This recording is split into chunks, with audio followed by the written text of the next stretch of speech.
घुंघरुओं की रात पार्ट एक छोटा सा शांत गांव था जहां एक गरीब किसान शंकर अपनी पत्नी सावित्री के साथ रहता था।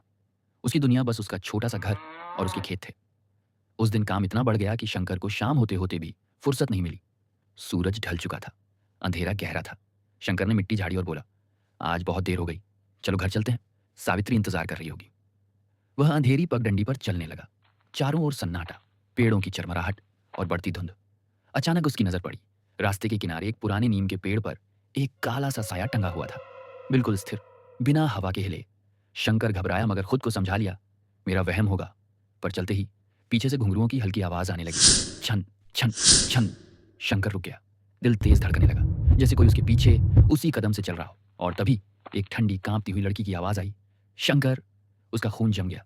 ये आवाज इंसान की नहीं थी, जैसे किसी गहरे कुएं से आ रही हो। फिर आवाज दोबारा आई, शंकर रुको। अब शंकर समझ चुका था, पीछे कोई इंसान नहीं, कुछ और है। वो भागने लगा। घुंघरू अब और तेज, छन छन छन छन छन, जैसे कोई उसके बिल्कुल पीछे दौड़ रहा हो। वो बिना पीछे देखे भागता गया। घर की हल्की रोशनी दिखी।